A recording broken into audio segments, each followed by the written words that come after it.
Yo. Hello, boys. Today we're going to be talking about how to lose fat and build muscle by sexy guy. And that's me. As you see, I've made a quite a transformation. As I said, my last video, it's about 3 years. It's gonna be 3 years this July. And yeah, I just want to tell you about what I've learned and what you need to do to lose that bit of chunk, as you saw I had here, and some face fat, and how to lose fat, build muscle, and keep it for the rest of your life. So yeah, let's just jump right in. But before we do it, you have my Instagram in the description. If you wanna have some fit, if you wanna have some fitness advice, just hit me up, gang. I will help you as much as I can. If you need help with something, yeah, follow. Let's fucking go. So let's go. There are going to be 5 things that are important when building muscle and losing body fat. We've got weight training, diet, sleep and recovery, steps and cardio, and mindset. I think I didn't skip. I think hopefully I didn't miss anything, but I don't think I did. When I was recording the for the first time, I missed, not missed, but I skipped sleep and recovery. But I will be talking about in the second take of recording this. So yeah, let's just go. Weight training. Most guys don't have problem with weight training because lifting weights is fun. It's easy. I mean, it's easy. Yeah, it's easy because you go, you lift some weights, and that's it. But actually taking sets to failure and applying progressive overload. Yeah, it's kind of tough. Showing up consistently, even though when you don't feel like it. But I don't want you to overcomplicate it. You know, lift. So what I want you to do, as I wrote here, lift heavy 2 to 6 times a week and choose a plan that's going to suit you and your lifestyle. So if you can only lift 2 to 3 times a week, choose a full body workout. If you're that busy, if you have busy life, work, family, etc. If you are not that busy, you can lift 4 times a week. You can choose upper lower. If you can lift 5 to 6 times a week, choose full body workout or arm split. It's basically the same thing. Full body workout and arm split. Just for arm split, you have a dedicated arm day. But yeah, you'll be fine with either of those plans. Push pull legs upper, yeah, push pull legs upper lower full body workout slash arm split. You'll be completely fine. Apply progressive overload. So when you add more weight, or you add more reps and lift heavier each session. Each session, you're not always going to be lifting each session. Maybe if you're a beginner, then I think yeah. But as you get more advanced, it's gonna plateau a little bit. But if you're a beginner, you can you're gonna have those newbie gains. You're going to be lifting heavier each session. That's what at least what I had. When it comes to sets, you don't need to do 4 sets because for my example, when I was doing 4 sets, I was just doing those sets like fuck all basically, like just fucking around and goofing around. No, not taking that seriously. Um, so I would recommend you doing 2 to 3 sets because when you have 2 or 3 sets, you're going to have this in your mind that okay, I gotta give everything in those sets because I'm not going to repeat this again. I'm doing 2 sets and I'm really like really hard sets to failure. If you're a beginner, I would recommend you also doing the same. Maybe not to failure. If you're a beginner, maybe not to failure, but if you're quite advanced, I think you can do it. But if you're a beginner, you're probably gonna get failure from basic. Like if you're a beginner, just you have to kind of watch out for failure. But I would recommend you to do this. So no, just try not to be fucking sore tomorrow as that bad. Yeah, 2 to 3 hard sets. Rep range I use 8 to 15. For you, it's probably going to be probably also around 8 to 12. Depends how much you can do. You know, this is just what I do.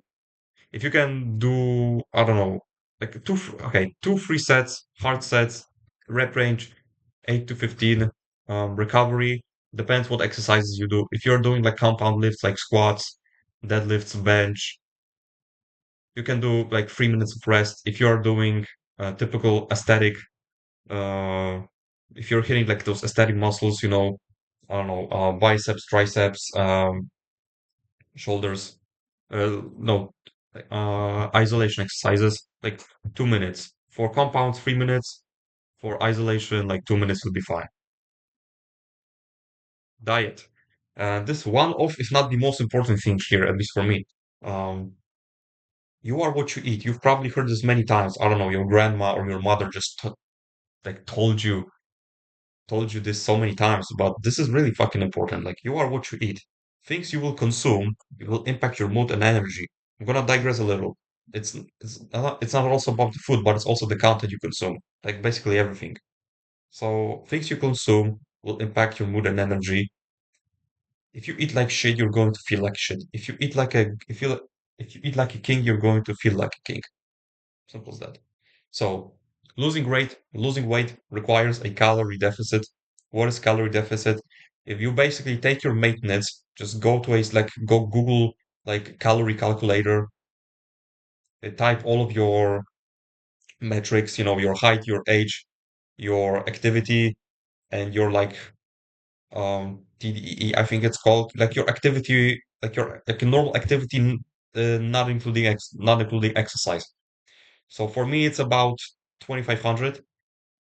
For you it depends, weight, height, your activity, height, age, your activity, whatever, your weight.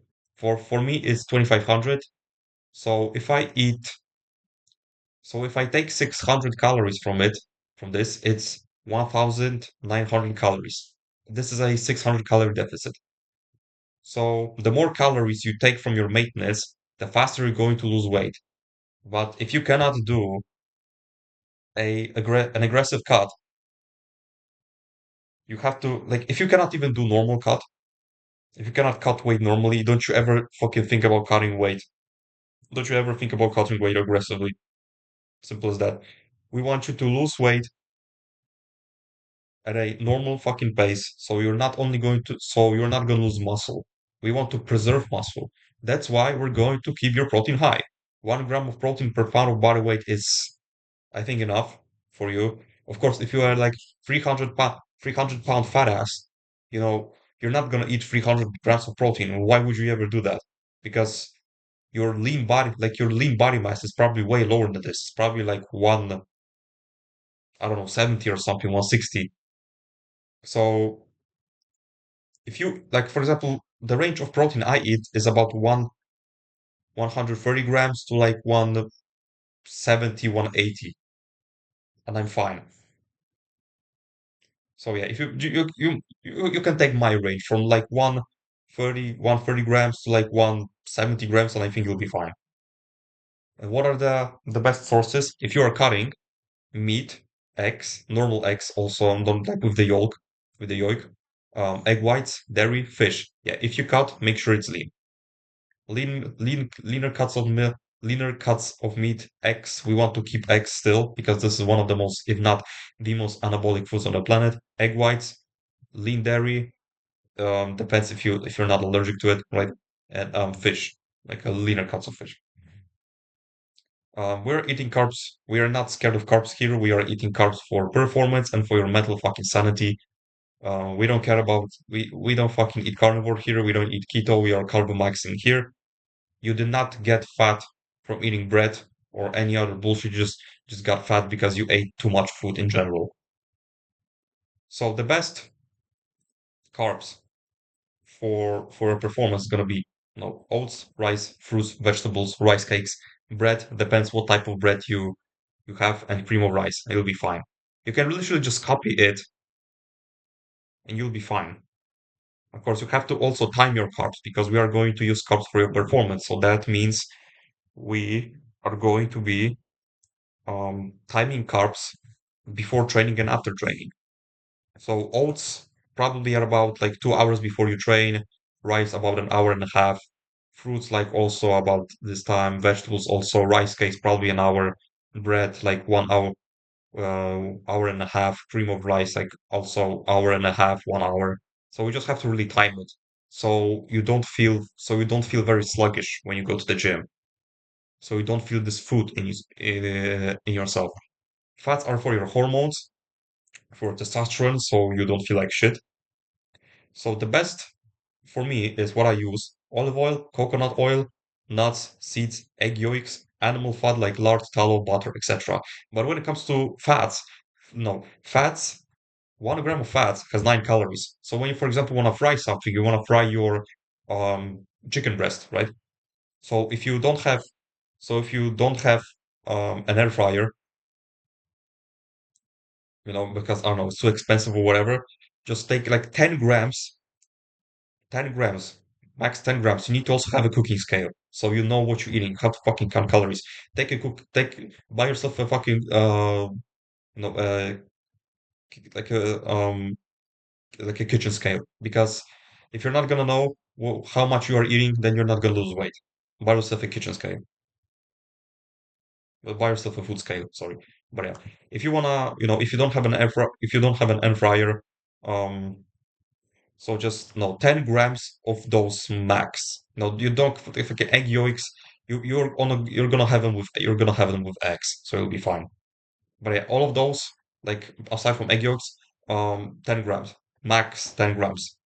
It's gonna be 90 calories. You'll be fine, or you can even go lower a bit. But yeah. So yeah, if you have an air fryer, you'll be fine. But if you don't, 10 grams of those max, because carbs and protein per 1 gram they have 4 calories. Fats have 9 calories. Alcohol, we don't drink alcohol here, but alcohol per 1 gram has 7 calories. Fiber has two, but yeah, 2 grams of 10 grams if you fry max, max. This is your maximum. Sleep and recovery. Uh, Everyone probably skipped this part because yeah, I know sleep. Yeah, I get to sleep 7, 8 hours of sleep. Yeah. Everyone knows. Oh, drink water or whatever. But this is really fucking important because if you don't get enough sleep, you're going to be craving shit food all day. You're going to be have those fucking cravings. You're going to be sleepy. You're not going to be focused. You're going to have brain fog. Like sleep is basically like a legal drug, basically. 7 to 9 hours of sleep will get you rested and not craving any bad foods and like, I don't know, shit foods in general. And you'll be well rested. You're going to be full of energy for the rest of your day. When it comes to supplements, you can skip all of those BCAAs, those stupid shit or whatever. Like you don't need them. If your diet is on point, you don't need. But the only supplements you need is creatine, 5 to 10 grams. If you eat pounds of meat, you probably don't need this. But who the fuck outside from carnivores eats like pounds of meat? The 5 to 10 grams of creatine, vitamin D3. If you live in a country where sun is not scarce, you don't need it. If you just spend time outside in the sun, you don't need it. And omega threes, if you eat enough fatty fish, you cool. But we're going to be losing body fat here, so yeah, omega threes I would recommend. Great for your great for your heart, um, destroying inflammation for your brain. Cool, cool. You can take it. 6 liters of water with a pinch of salt. This depends on your activity because if like if you sweat like a motherfucker, yeah, the amount of water you'll need, yeah, it's gonna go up. But if you don't um sweat as much, then you're probably cool with like 4 or 5 liters.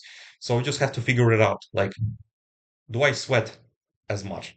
If you don't, you're going to be cool with 4 or 5 liters like me. I don't have my like big water bottle, but yeah. You don't need electrolytes unless, as I said before, you sweat like a motherfucker. But most of you don't need electrolytes. You'll be fine with a pinch of salt, and because you'll get your electrolytes from your diet, your potassium, your calcium, your magnesium. You can supplement also magnesium. I didn't add it, but yeah, supplements are there if you don't have anything, if you lack something in your diet. Like, for example, I didn't include whey protein here because if you can hit your protein goal with whole foods, then you'll be fine. Like for example, meat depends on the day. Sometimes I have problems with hitting protein with whole foods. Then I use whey protein, but it solely depends. So yeah, let's just go to another steps and cardio. This is me from my 100 kilometers challenge. No, running 100 kilometers in every month. By the way, you don't have to need. You're not gonna do running when you're on a fat loss. Steps are a fucking cheat code. So there's this one of the data they had like 20K steps. Steps are fucking cheat code. They don't fatigue you. They decrease your cortisol. They improve your mental health. They burn quite a lot of calories. And no, can improve your mental health. As I said, yeah, just walk, my guy. Like every possibility, the possibility you have to walk, just take it. Just walk, walk everywhere. 8 to 10K steps minimum. If you can hit more, go ahead, but do it slowly. Let your body adapt. If you've been doing 10K steps for quite some time, you can increase it to 12, 15, 18, 20K, depends, right? Steps are not going to be fatiguing. Yeah. If you have problems with hitting your steps, get yourself a walking pad, or I don't know, get a dog or something like some shit. Get an animal, get a pet you can walk with. He's this motherfucker is gonna force you to do your steps, basically. Cardio is not necessary for fat loss, but it's important for our hair, for our heart and cardiovascular health, so we don't get tired when walking a flight of stairs. I would say 3 times a week for 20 minutes.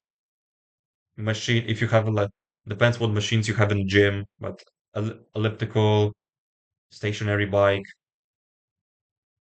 treadmill with a treadmill with an incline, like 3.5 speed, 15 incline, you'll be fine. So you've got mindset. So this is, I think, for me, for me it's like if like it's the most important because you gotta have reason why you want to lose weight, why you want to lose weight, why you want to improve yourself, why you want to be handsome, why you want to be sexy. You know, I want to know for example, those are my reasons. I want to be attractive to opposite sex. I want to be respected. I want to, be an example for others. I want to be healthy. I just want to be a healthy individual. I just want to live longer. And also, that is a mistake. Don't insult yourself for making mistakes, right? If you kind of fucked up on your diet or whatever, you know, don't you ever, in love of my God, in love of my mother's, from my mother's life, in love of my mother's life, don't call yourself a fat fuck or a skinny bitch. Only I can do it. No, because what you say is basically what you believe. If you believe that you are a fat fuck or you're a skinny bitch, then like it's over for you, right? I want you to fix your mindset. Don't call yourself a fat fuck. Don't call yourself a skinny bitch, whatever. Just don't call yourself names and you'll be absolutely fine. So sorry for my sister here, but yeah. Um, you need to have a strategic plan. What you're gonna eat, what you're gonna eat, at what time you're gonna eat, at what time you're gonna work out. Eat the same boring meals because you don't need fucking variety. What are you, a fucking girl? That you have variety. But most importantly, what I want you to have is I think I need to do it like this. Have patience. If you've been a fat fuck for all your life, I've been a skinny fat for most of my life. Like I wasn't in shape for basically all of my life. And it's gonna take a lot of time for you to build new habits. So have patience, my guy. Have patience. Everything that is valuable, it's going to take a lot of time. Every everything that has some sort of value, everything that is going to build you in the future is going to take for you to build. It's going to take a lot of time. You're gonna have days when you slip up. I understand. I also had those days, but that's a part of a process. Learn and move on. Simple as that. As said in the Bible, Romans 12:12, be joyful in hope, patient in affliction, and faithful in prayer. So that's it. Stay hard because nobody will save you. The only person who can save you is the person I'm putting right now. Peace out.